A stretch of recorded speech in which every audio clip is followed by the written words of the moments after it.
Good morning and welcome to the National Newspaper Publicists Association's Let It Be Known. This morning, I'm going to be joined by Barrington Salmon and Austin Cooper, and Austin and I will tell you about our trip to the White House and meeting in the Oval Office with the president and the vice president. Yep, we got that treat a couple of days ago, so we'll tell you about it. Also, though, we'll bring you more on the story of what's happening in racist Mississippi now that a piece of legislation that appears to have the votes to pass is working its way through the state. Black residents and the mayor of Jackson are extremely upset, angry, as state lawmakers have moved ever closer to establishing a separate justice system in Jackson for whites and African Americans. And yesterday, we're in red, just suspended above the stadium, doing it the way nobody else can. My girl set it off. Rihanna turned the Super Bowl into a personal party. And I saw Michael Strahan trying to get a little hug. You know, me and others, ASAP is the other. We're not going for that. Michael Strahan, know your lane. Stay away from our girl. we, we're not standing for that. But anyway, Rihanna was also confirmed, guys, afterwards. Speaking of ASAP, she confirmed afterwards that she is indeed pregnant with child number 2. And you know what? I can't blame ASAP. You got to make as many copies of Rihanna as possible. That's how I feel about my wife. That's why we got all the kids we got. So anyway, but I also want to talk about Agent Orange and how he's going to be put on blast today. Donald Trump had the audacity to go after our girl Rihanna before the Super Bowl performance. We're gonna talk about that this morning, but also hip hop, of course, is celebrating 50 years this year, and it was also supposed to be a big year for the iconic group De La Soul. But yesterday, we learned a sad news that Trugoy The Dove, who has struggled, you know him as Plug One, who has struggled with congestive heart failure over the years, has died at the age of 54.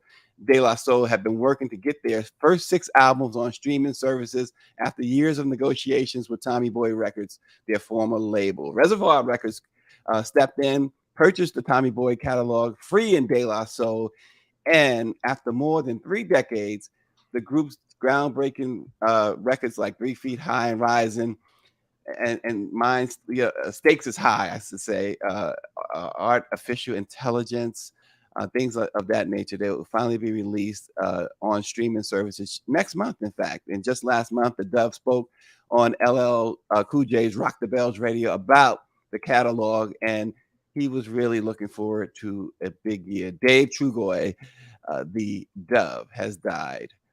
But now, guys, the Super Bowl champions, Kansas City Chiefs. What a game, Barrington. I know, Barrington, your game of football is not this game of football, but this was a classic Super Bowl. And Austin and I was just talking beforehand. There was a call there.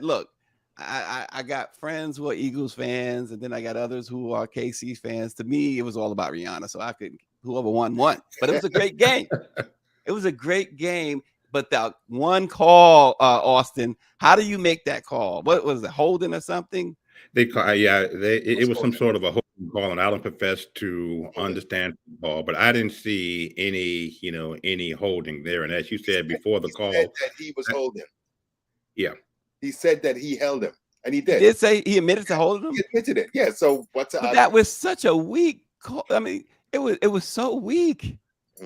It was, I don't think you can't make that call at that juncture in a game like that toward the end there that is going to determine. I mean, look, from what I saw, he was barely. If he was holding, it was barely. I thought it was a lame call.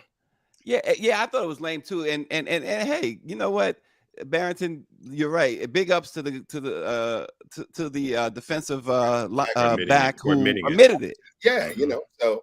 My thing is like that kind of burst of balloon of people that are upset about the play.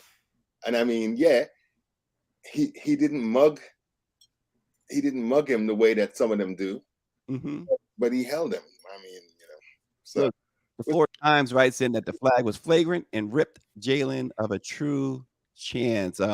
David Youngblood said it was a lame call, but then of course you know who brings it home, right? Power 96. Power 96 writes in from YouTube that the game should have ended in a tie. He said those two black quarterbacks played like kings, and absolutely they did. Yeah, those guys went toe to toe. And who's the brother on the Eagles who made Jaron? Is that his name? Jaron, who made 3 touchdowns? I mean, just amazing. 3 touchdowns. No quarterback had ever done that. Run for 3 touchdowns. Yeah, Terrell Davis did it back in the day for Denver. I think for Denver. But Terrell Davis was a running back. Yeah, but it doesn't matter. They're the only 2 people in the history of the Super Bowl to have. I thought he was gonna miss that kick, Barrington, right there. It looked like he did initially. I guess maybe I was just praying that he would miss the kick. If that's the case, he would have been put on a train out of Look, it was one of the best. Again, it was a great always game. Good when the Super Bowl is good, right? It was one of the. I agree with David Youngblood writes in that it was one of the best Super Bowl games ever. It really was. Absolutely. And of course, we sit here as black men very proud because there was 2 black quarterback on each team. And they played like, I guess, like he said, they played like kings. They played like champions. Kings. Both teams can hold their heads high. As I've said before, I have never professed to be a football fan, but that I can honestly say was the first Super Bowl that I've watched from start to finish. Yeah. I mean, I just sat there. I was working on an article, but I was really engaged in the game, and that's what I appreciated more. That it was so close. Both teams played with their hearts, and again, both teams can hold their heads high. It was really, really, really a good game. As you know, I was rooting for Philadelphia. Got to support my mom and sister, but it was really a tremendous game, and I'm thankful that nobody was seriously injured. There was one hit that a Kansas City Chiefs player took, and I said, "Dear God, please let him be okay." And he was okay, but it was such a direct helmet hit to his chest. I'm like, my God, that's a conversation we had a couple of weeks ago. This is such a brutal sport. Yeah. And the commercials were great. I love the commercials. You like the commercials? Every commercial. I had a problem with Diddy's commercial. I thought Diddy's commercial was like, what is he doing? He's always doing too much. That was really I have to look at it again. I wasn't really paying close attention. Didn't even know what it was about. Somebody said it's an Uber commercial. I said, really? I still don't know what he's always doing too much. Sound like you have something against Diddy. He's a fellow New Yorker. I don't hate him. He's very successful, but he just does too much. They all come. Him and Orange Jesus come from the same PR school. Any PR is good PR. Oh man, because I've seen him. Diddy. Paris Brown says I didn't recognize Diddy at first. Neither did I. Go ahead, Barrington. I'm sorry. As was saying that I kind of turned off of him when I saw him on some documentary of some young people trying to become his assistant, and I was like, this contrived, arbitrary, foolish man. No, I mean the types of things that he was saying, the types of things that he was doing. It was like, why is it even necessary? But the big question is, how was your Super Bowl party?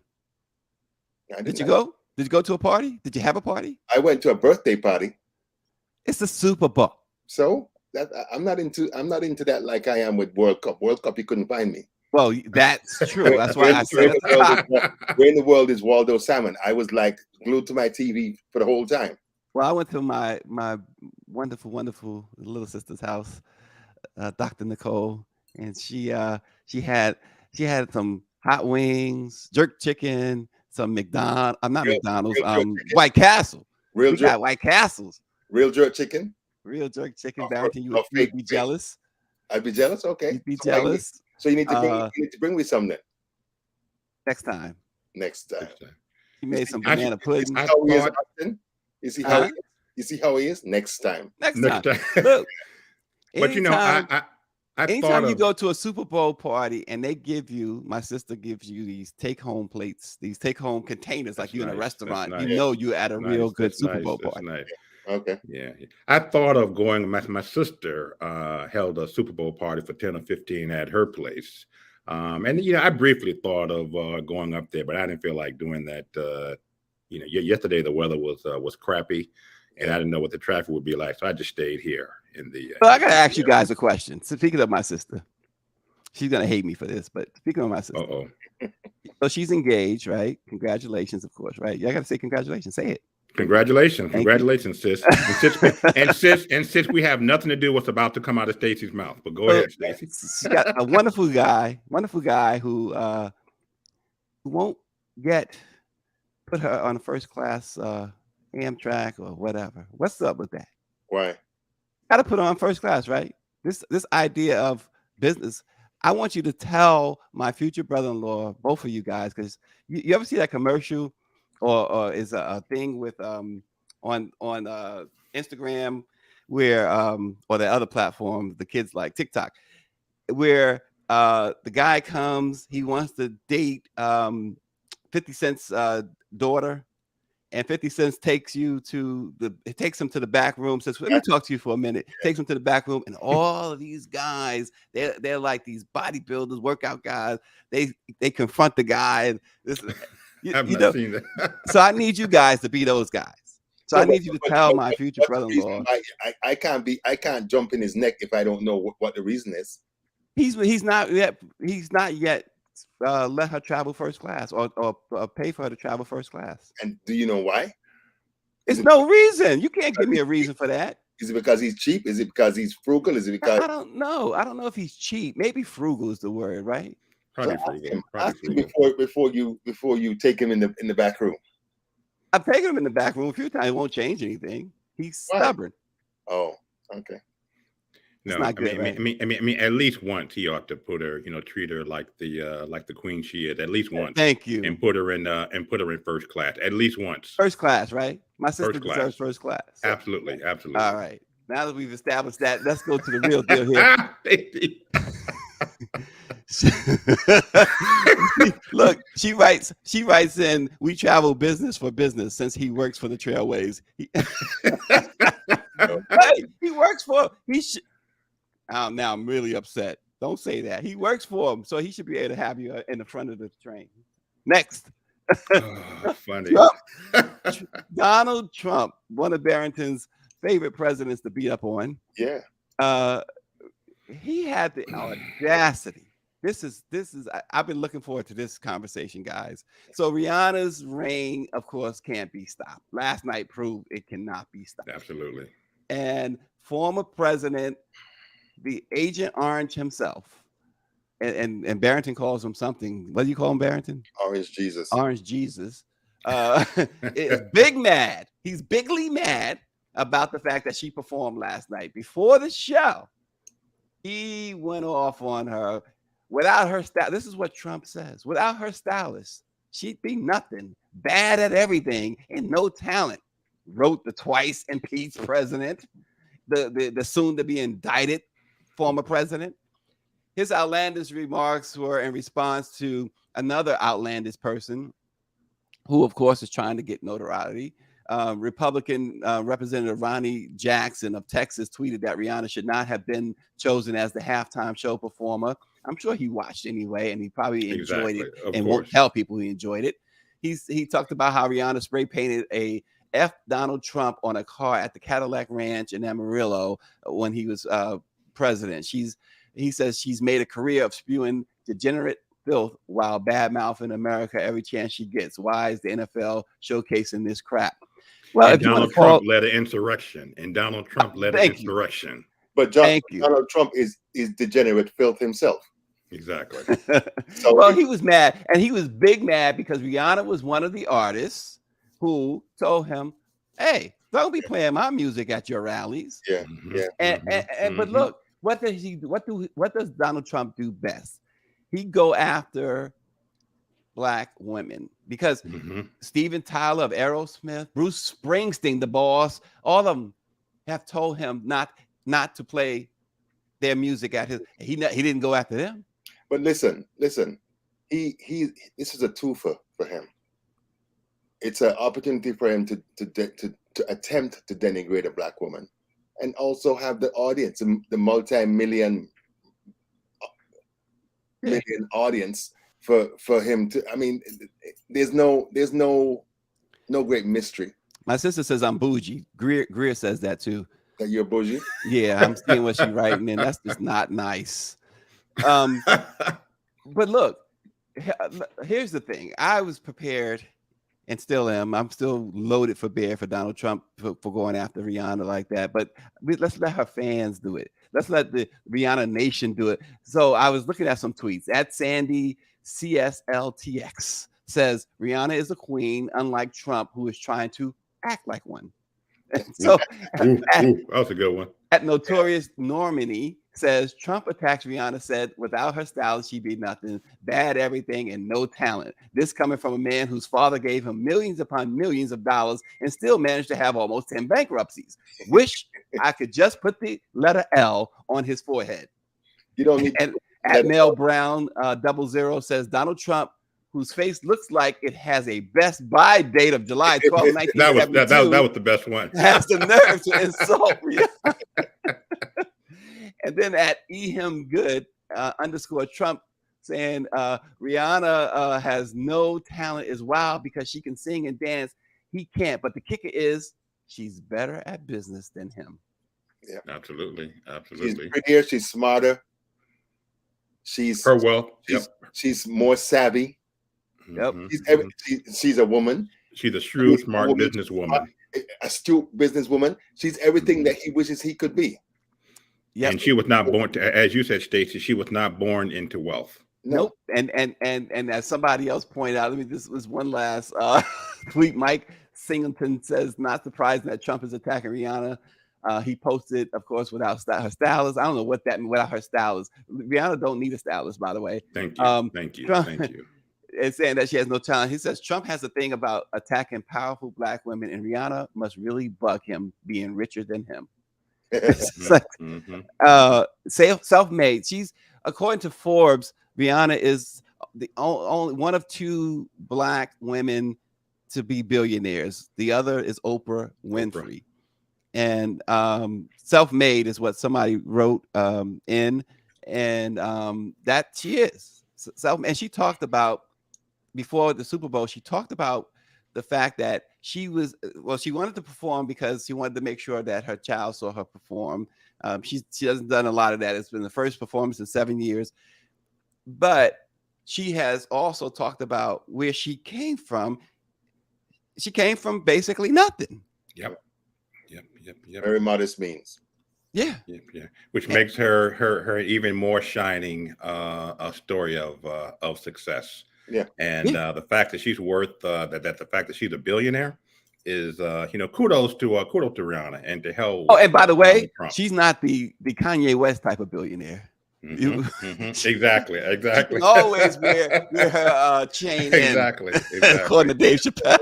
But every time Trump tweets, these attacks on black women and attacks on anybody, it just shows what a pathetic and sorry and despicable individual and insecure individual that he is. And the older he gets, the more despicable he becomes.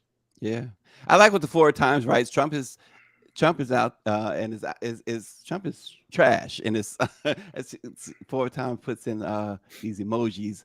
I'm still learning certain emojis, and it's closing is clout chasing. But 2 things can be true. This performance was, I don't understand 4 Times. We could have ran Rihanna's greatest hits on a playlist. We basically went to a surprise baby reveal. This lackluster performance lacked everything. The dancing said, "I'm pregnant." She looked great though.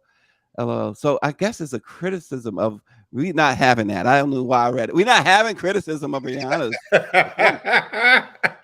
This is not the way to go. That was an outstanding performance. Is it because I'm biased? Yes. Slightly. Oh Yes. my. No, but really, it was I thought it was a great performance. You know, most of the songs that she sang, I recognize, and kudos to her. You know, everything from the imagery, and again, you would not have had me standing, much less trying to perform and dance at that height. How high up was she, Stacey Merrington? Have you all heard? Up above the stadium.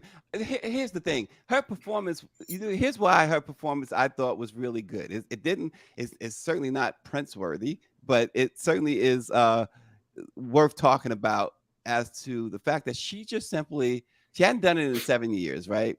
She walked on that stage, or she floated on that stage, suspended upon that stage, and she just simply, and everybody kept saying, as certainly where I was with my sister's house, and others I understand were saying, okay, when's she gonna bring out Jay-Z, or when she's gonna bring out Drake, or she didn't bring out anybody because she simply didn't need to. She just simply said, here it is. Yeah. Here's my 13 minutes of entertainment for you. And it was just that, in my view.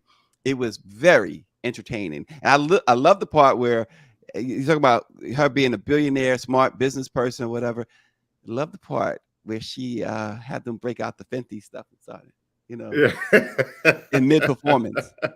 That woman has got it. Like I said, ASAP, keep making those copies. I would make copies all the time. There's no reason not to. You're saying that because you're a man. If you had to be the one walking around for 9 months with the copies, you wouldn't be so cavalier. Talking about keep on putting them out. Let's keep things, Barrington, in their proper place. You two are hilarious. You know good and well we are big fans of Black women on this show. However, I'm a big fan too, but slow your roll, bruh. Slow your roll. All defensive over there. Listen, ASAP, keep up the good work. Hey, Austin, can you imagine if they had a son and named him Stacy? Listen, I'm gonna have a talk to Rihanna about that, because she ain't naming those child Stacy unless it's my child. Yeah, but if she named him Stacy, your chest would still be out like it was yours, though. So don't even try. What is Barrington thinking he knows me? You two are hilarious. Listen, Donna Watts says, wondering if Kamala Harris should use this opportunity to win a couple of points toward 2024 without a statement. She's talking about the Rihanna Trump thing. Invite her to the VP house or out to lunch. Look, Rihanna may not have time for the president or vice president. She's got things to do. Does she have time for you? Listen, if I was her, I'd make time for me. Yeah. Okay. We need to work on that. We need to work on that. So listen, let's get serious. Look, it was a great game. So we move forward, but it was a great game. Great. I think, despite what my buddies over at Forward Times are saying, I think it was a great performance. Absolutely. And David Youngblood does back Donna Watts' idea. It's a great idea for Kamala, he says. But let's talk about the disgrace, the despicable, and let's unleash Barrington Salmon on this, Austin. Mississippi is doing something that if it doesn't turn your head in 7 different ways to Sunday, something like that, my grandmother used to say, then nothing will. They are outraged. They established a separate justice system in Jackson, Mississippi, a city that's 83% Black. They're establishing a justice system there for whites only and for Blacks only, a separate system. And so what's going to happen is the state's white Chief Justice of the Mississippi Supreme Court, its white and very racist Attorney General, what's her name? Fisk or something? Something like that. It's white state police, public. We got to say her name. We'll say it in a minute, but it's white state public safety commissioner, appoint new judges, prosecutors, public defenders, and police officers run a new district. So what they're doing, among other things, is circumventing Black people, and as far as their voting is concerned, right? And it's all made possible because as we've watched this conservative Supreme Court erode all protections that voters have, Black voters in general. We've watched them erode all types of other protections. And Mike V says it's an apartheid state. And that's exactly the word that Jackson Mayor Lubumba used. But this is disturbing on so many levels. But are you surprised? It's Mississippi. Nothing surprises me, especially when it comes to race. But listen, we keep on making the mistake, I think, of assuming that what we're seeing in Mississippi and other states, cities in the South, that it's not happening elsewhere. I don't hear I'm waiting to hear the type of white outrage against it. I don't hear anything. I don't hear much outrage against what Ron DeSantis is doing in Florida.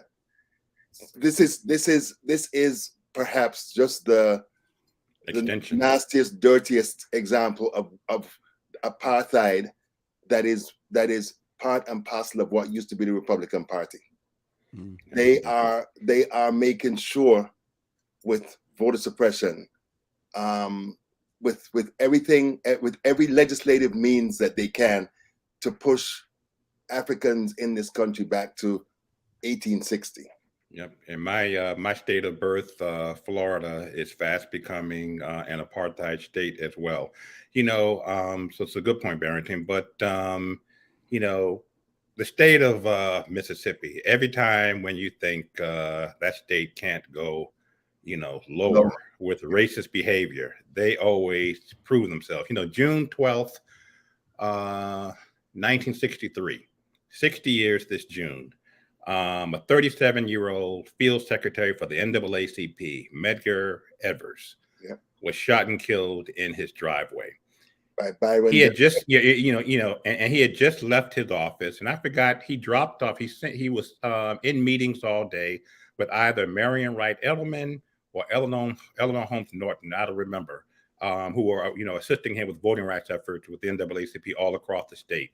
And the two of them sat in his office and watched President John F. Kennedy give his civil rights speech, which, was enacted in the aftermath of his assassination 6 or 7 months later. Mm-hmm. So he dropped her off at the Greyhound station and then goes home and is taking things out of his car, walking into his home, and is shot and killed in the driveway. And his wife and children came out and basically watched him bleed out before their eyes. He died for the right to vote 60 years ago, as did many others. And the fact that 60 years later, you have white folk doing this kind of craziness, the children, and maybe grandchildren of some of the very same racists that Medgar Evers was fighting 60 years ago are carrying on their parents' racist legacies. Yeah. Mm-hmm. Lawrence Guyot. Yep. Well, I agree with what Mike V just wrote in. He says this is the perfect time for the Biden administration to gather the base and send VP Harris and the CBC down there and show up for solidarity with Mayor Lumumba and folks in Jackson who voted for Biden. I agree 100% right there. Great move. It would be a great move. That Attorney General Lynn Fitch, well, her father and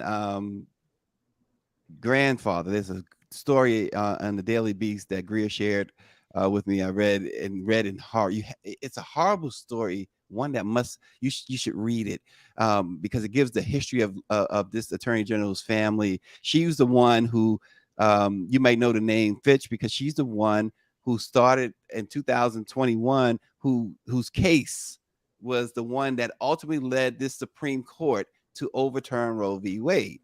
And her father and grandfather, what they did to Black people in Mississippi. I mean, her father was the Grand Wizard of the KKK, and they rebuilt the house that was, I guess it was burnt down. They rebuilt it, and the slave plantation, they rebuilt that. I mean, they have it all down there right now as we speak. She got her racism the old-fashioned way. She earned it. It's in her blood. Yeah. My sister says, y'all know what Nina Simone says. What does Nina Simone say? Mississippi, goddamn. Yeah. Lawrence Giat, wonderful man, involved in civil rights, was up here in lived in the area in the DMV for quite a while, and I used to always pester him and interview him and that type of stuff. And he said that there is the United States, there's 49 states, and then there's Mississippi. He said Mississippi was a completely different animal from anything that was a part of what is the United States. Oh, Forrest. Yeah, him. Yeah, him. Yeah, exactly. That's her relative. He's a relative of hers? Yes. Lynn Fitch, the Attorney General. Nathan Bedford Forrest, who founded the Ku Klux Klan. Wow. Yeah. This guy is estimated to, in a very short period of time, somewhere between 20,000 and 50,000 Black murders from 1866 to 1872. Yeah. That's the estimate. That's how many Black lives they killed. If I saw the picture, I'd spit on it. I mean, how do you have so much hate? I always say hate blinds you. But this goes beyond even just the hate that I can even conjure up in my mind. But when you read this story, you could see, when you understand the history of slavery, you can see these people have no conscience whatsoever. The thing that bothers me the most is that if they were some people walking around with crotchless blue jeans, living in a trailer park, it'd be fine.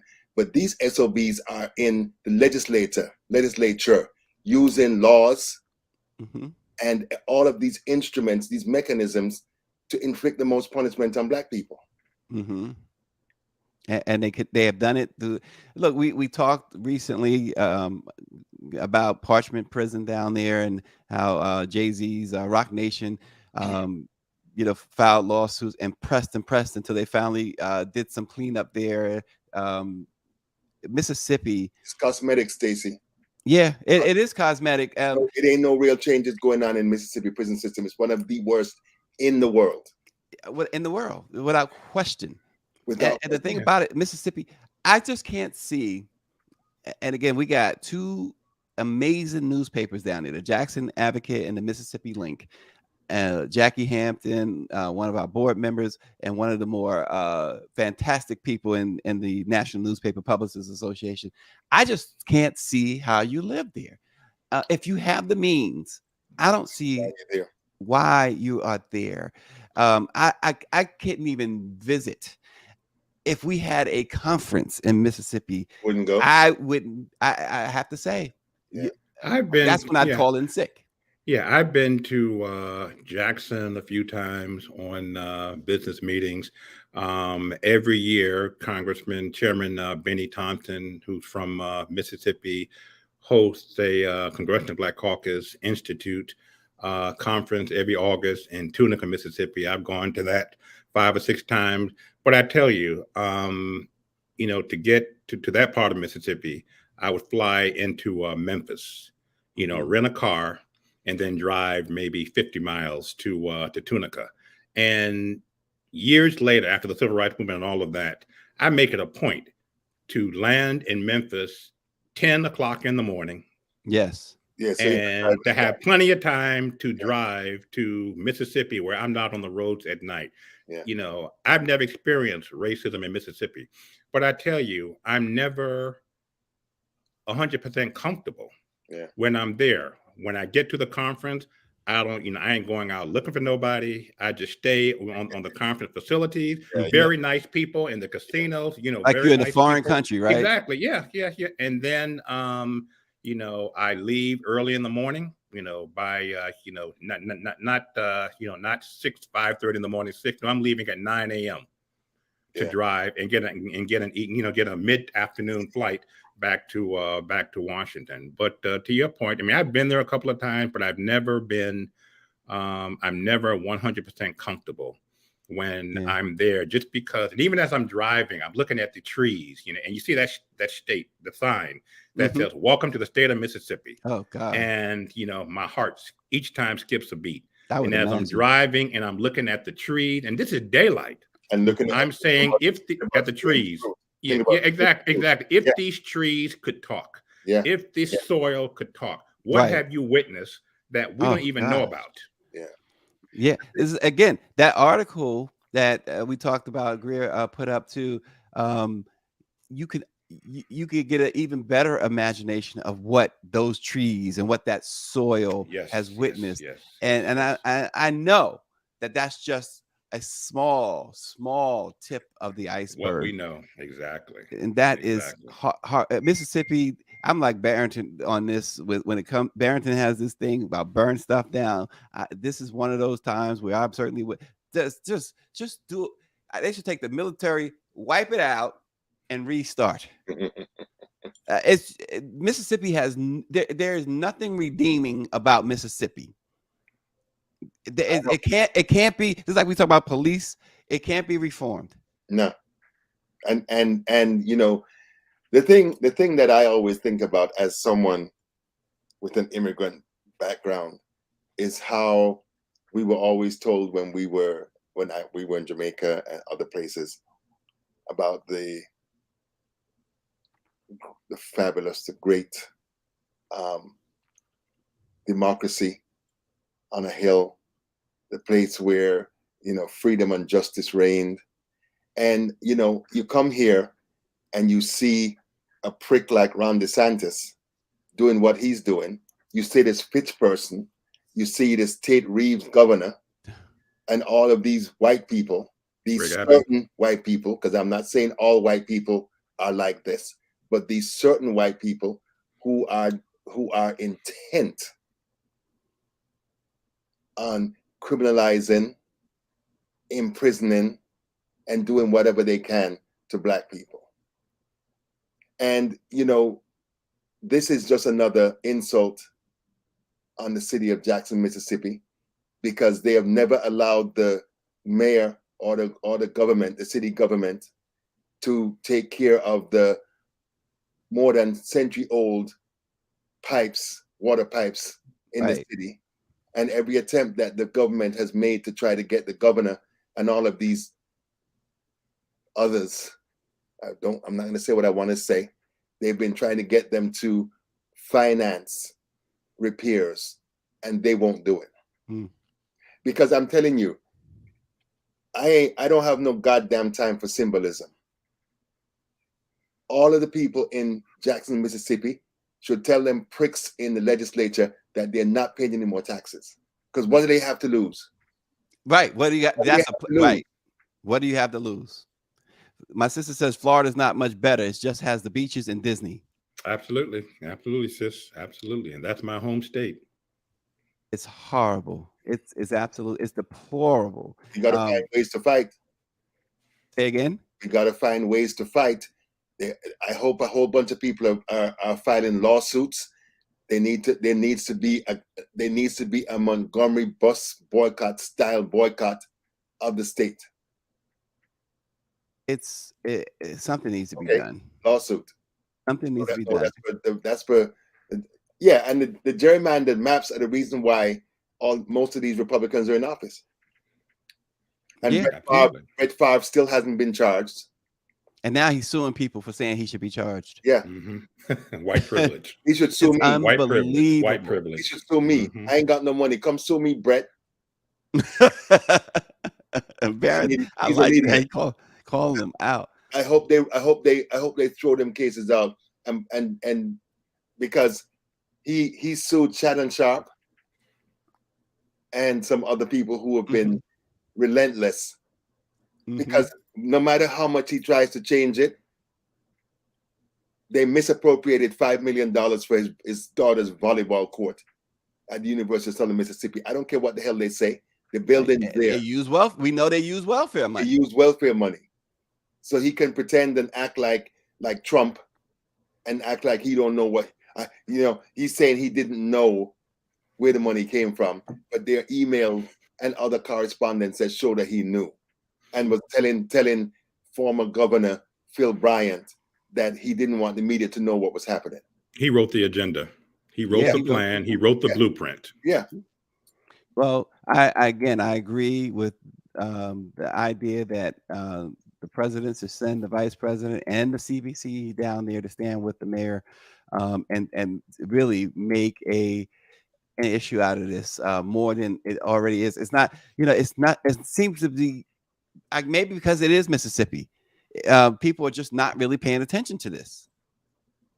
No, but Stace, here's one of the things that I think. Ron DeSantis is the epitome of he's a former Republican Party rich small. All they do is constantly create controversy, create situations, create circumstances, and people are bombarded and overwhelmed with all of the crazy stuff that they're doing. Yeah. So it may be. So I think in a lot of cases, people are just like, "What the hell?" They're kind of frozen because every day it's something new. The Orange Jesus does it. What used to be the Republican Party, it's a part of the playbook. Yeah. But I want to do that. They just send that.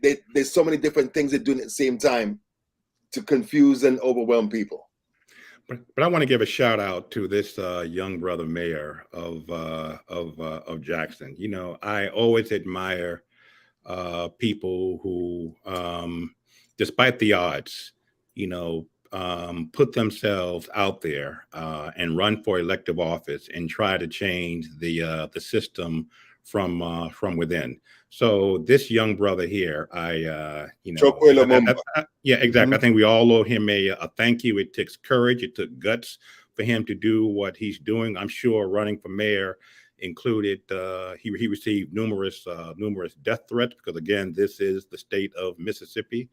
But kudos to this young brother who has put himself out there. But I wonder how much of all of this, Barrington and Austin, if any, played into Deion Sanders saying, "I'm out." I don't know, because maybe I think Deion lived in a bubble. Because a lot of these footballers, celebrity types, they have a different experience from regular folks. It could have been an issue. My sense from what I've read, and I don't pretend to be an expert, is that he just went after more money. Exactly, and he knew. But I wanted to say real quickly, Chekwe Lumumba's father, mm-hmm. of the same name. Mm-hmm. Anybody who's familiar with Black liberation and revolutionary circles, his father was that. His father has a fabulous history of resistance against the type of people that his son is dealing with in Mississippi. Mm. So he got this devotion to public service and stuff from his family. Mm. Yeah. So it's in his DNA as well. Wow. Absolutely. Kudos to this young brother. Well, guys, before we close, Austin and I visited the White House. It was like a 5 or 6 hour day for us. Austin on Friday. Had a good time. We got a chance to meet some other Black reporters. Maybe how many Black reporters were invited? Austin was there anyway. Maybe about a dozen. Yeah, a dozen, including you and me. It's a dozen. Roland Martin and a couple of others. But we got a chance to talk with some White House officials who came in and said hello and said some things, talked a little bit about police reform and other things.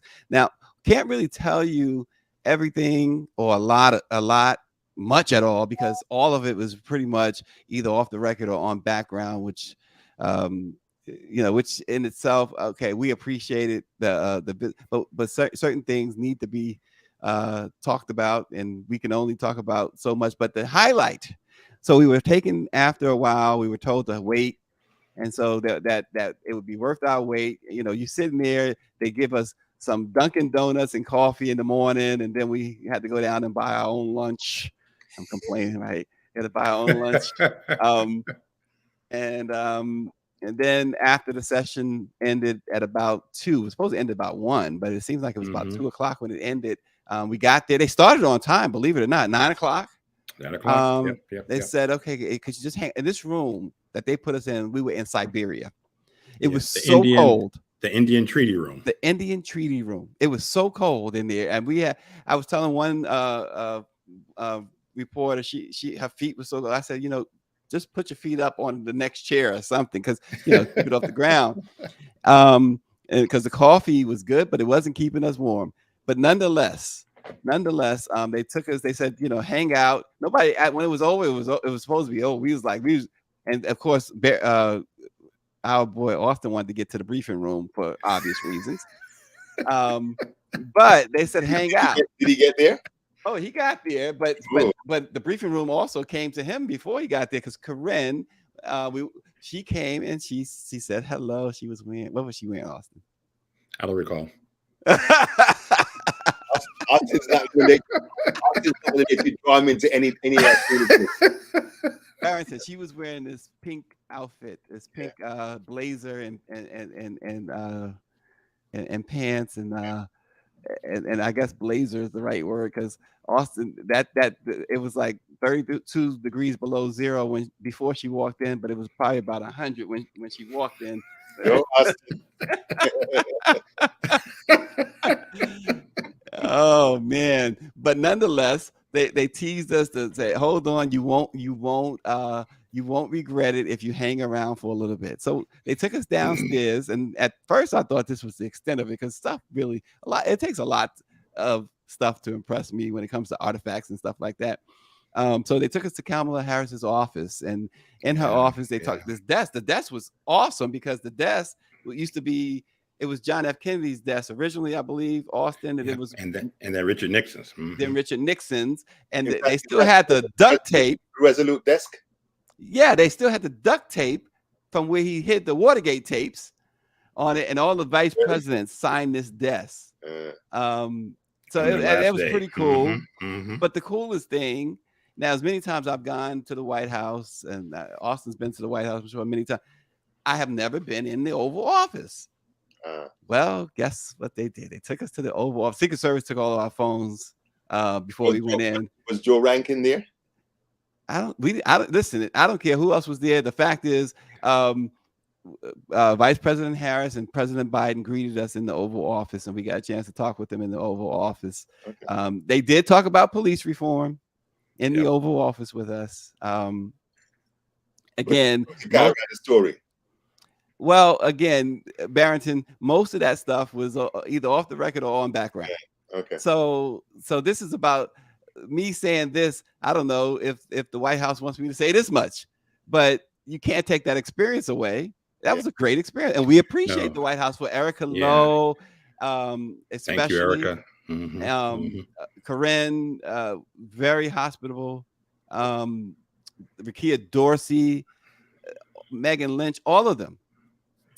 And then, of course, Austin made an observation that I made, and I'm not afraid to say, it's the best looking White House we've ever seen. I'm glad. I'm glad for these this White House, these young ladies that Bill Clinton's not president. They don't have to deal with Slick Willie. Oh Lord! No, it was as Stacy says, it was truly an out of body experience. I've gone to briefings before. I've been in the West Wing for meetings with Ambassador Young and a couple of others, but the other part of the West Wing. But I said to Stacy at one point when they asked her to stay behind, I said, I bet you they're going to have the vice president. And I thought right. Come through here, and I said, and that just seemed like the likeliest source. And at one point, Stacy, I glanced over, and Erica walked out, and I saw her there talking to Corinne, and I said, "Well, something's in the works here." Yeah. But again, I thought it was the vice president, and when they opened the door, and there was the there was the president. And wow, this is real. And Yeah, I wish it was interesting because when you said that, when we were in the Indian library room treaty or whatever, room, treaty room, freezing, and they saying wait, and you and I are speculating, and I thought you were totally right that they were going to bring Vice President Harris into the room. But there's a suspense, of course. I don't even say suspense. It's inquiring minds wanted to know. So I decided I got to go to the restroom. So the idea was to go out into the hallway and walk around a little bit and see if there were any Secret Service, which I didn't see any. So I was saying, okay, so what are they doing? So when they took us down to the vice president's office, and I'm thinking, I'm deflated. I'm like, that's it. They had this lady tell us all about the office and everything. And I'm saying, that's it, Austin? This can't be. And even Roland Martin was like, he's like, is that it?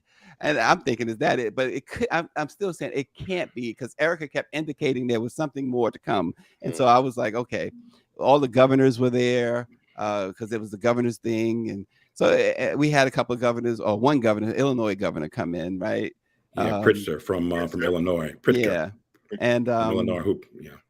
So, but the desk wasn't it. And in fact, I'm looking. Miss Claudette Perry writes in that back in the day when she worked there, guess who made the furniture? General Mills. Yes, the Honey Nut Cheerios people. Honey Nut Cheerios outfitting the White House. How about that? Yeah, but as fascinating as it was to be in the Oval Office, we were in there for about 20 minutes, 25 minutes. I mean, it was a decent amount of time to get on the president's schedule. Although of the president, that was because of the president. He was not. It wasn't us. By the way, if Erica, you're watching, as you well know, it wasn't us who was not following directions. It was the president himself, because we were only supposed to go in and out and say hello, shake hands, take a photo. He's allowed. Yeah, well, listen, I'm just making it clear. It wasn't the black media. But was the president. Even when we left, I would love, and I don't know that I'll ever be in the Oval Office again, but as I walked off the perimeter of the campus, that they call it, White House staffers, I wish I could have sat in the Oval Office by myself. Dream here, fantasy, will never happen, for 10-15 minutes. President Cooper?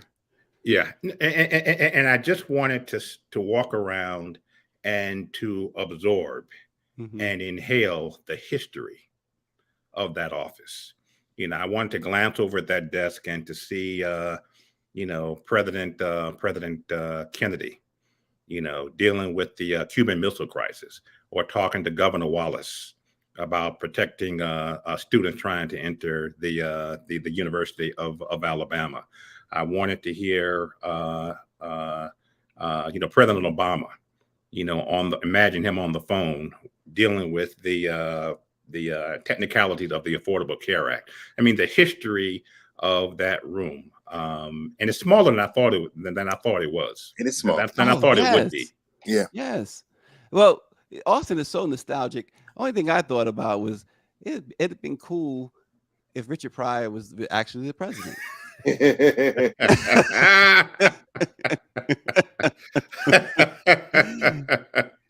But I mean, it was a great experience, and it's fantastic that the NNPA is recognized among the and very well should be, but it's still refreshing that they recognize the NNPA, and Washington Informer, a part of the NNPA. Austin was representing the Informer. It's really important that we are recognized, because look, and I'm not talking about myself, I'm a part of it. I'm just one small part of the NNPA and Black Press of America, but we are, when you say vital, it's an understatement of how important we are. We can't overstate how important we are. So for the president, the vice president, for the administration, Erica and for Kia and the rest of them to understand and acknowledge in that way, it was refreshing, because sometimes even our own people will overlook or diminish what we mean to our communities, and that's unfortunate. So it was really that's why it was important. I don't get excited about those things, but I do get excited for the organization.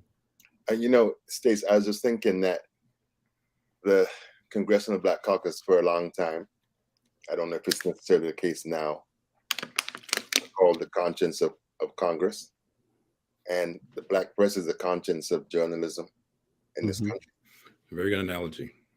Absolutely. Because most of the time when you work for a mainstream newspaper, you got to do things to make sure you keep access.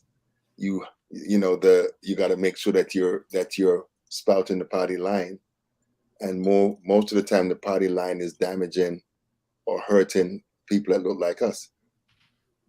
So the work that we do as Black journalists, the work that NMPA does, is, as you said, it is critical, and particularly in these times, when certain white people who have been emboldened by Orange Jesus have no problems showing us who they really are. And I would just say, we've had this conversation before. Black people in this country need to stop looking at these white people and thinking about how we wish they were, and see them as they are. Well, hey, no better way to end today's show. Very well said, Barrington Salmon, and Austin Cooper, who got a chance to twice hang out with Corinne Jean-Pierre.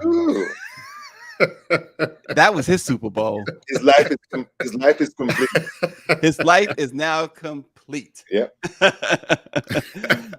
No, we have fun. We appreciate the courtesy and the hospitality of the White House staff.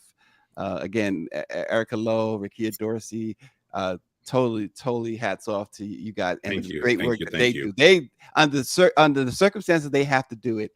They do an amazing job, and they always do it with a smile. I don't know how they keep it, but they do it. And so good for them. Good for Corinne. We're going to get a chance this program to talk with Corinne. We are scheduled to talk with Corinne on this program later this week, at least to record a conversation with the White House press secretary. So stay tuned for that, y'all. Thanks again, Austin Cooper, the Washington Informant, Barrington Salmon, the great NMPA journalist, Black press journalist. We love saying that. And thank you all for watching. Let It Be Known. We'll see you again tomorrow.